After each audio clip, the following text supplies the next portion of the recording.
Se você não viu o vídeo de ontem, dá uma olhadinha lá porque o vídeo de hoje é continuação.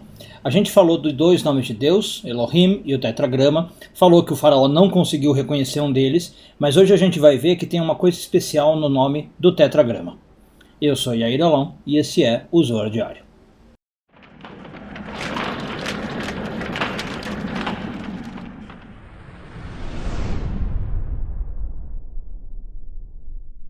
Essa semana continuamos a ler a porção de Miquetes, hoje focando nos parágrafos 45, 46 e 47 do Zohar, quarto ano de leitura.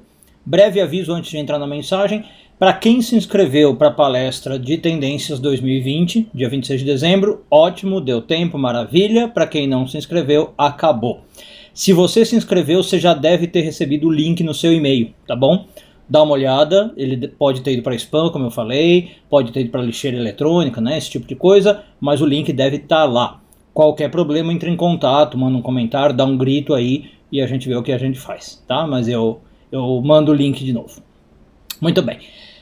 O nome tetragrama, ele é, como a gente falou no vídeo anterior, muito difícil de ser acessado, muito difícil de ser percebido e conectado pelas pessoas, né? É o nome mais sagrado de Deus, digamos assim, é o nome mais oculto de Deus também. Alguns cabalistas dizem que é ligado ao Sirah de Keter, enquanto Elohim, por exemplo, é ligado a Binah, que é muito elevado, só que já é mais acessível, como a gente viu no vídeo de ontem.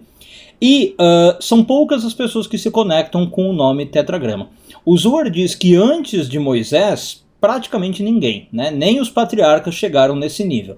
Agora, depois de Moisés, a coisa ficou um pouco mais fácil. Moisés foi talvez o primeiro profeta, podemos dizer assim, né?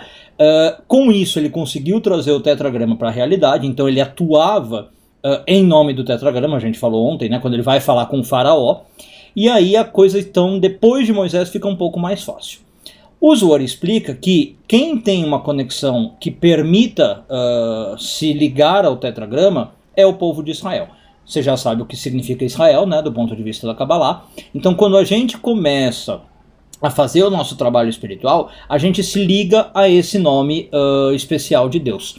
Antes disso, o Zohar diz que a gente pode se ligar com outros nomes de Deus, facilmente. Né, e existem vários no judaísmo, na Kabbalah. Mas a gente não se liga ao tetragrama. O tetragrama é só depois de algum tempo de refinamento, vamos falar assim, de a gente ter avançado no caminho espiritual. E aí, quando a gente está manifestando esse nome, né, claro que num nível menor do que Moisés fazia, várias coisas legais, vamos dizer assim, começam a acontecer na nossa vida, várias coisas boas. E o Zohar dá um exemplo muito ilustrativo do que aconteceu no Egito. Uma das pragas do Egito, que né, a Torá vai começar a falar disso, foi a escuridão, a nona praga, né?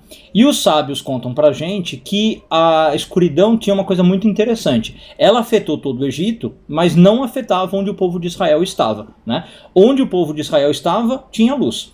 E aí até o Midrash conta o seguinte: se um israelita estava do lado de um egípcio, o egípcio não enxergava nada, o israelita enxergava como se fosse dia, né? Enfim, o Zohar pega esse ensinamento e diz que por que o povo de Israel estava conseguindo ver a luz? Porque estava conectado com o tetragrama. Então, como eu falei, é um ensinamento bem ilustrativo. O tetragrama, o que ele faz para nós? Ele ajuda a repelir a escuridão, nos protege da escuridão e tudo que ela simboliza, né? O mal, Klipot, o outro lado, Sitra Achra, e nos conecta com a luz, nos dando visão, claridade de pensamento, facilidade de enxergar a vida, facilidade de caminhar. Um bom dia a todos e tudo de bom.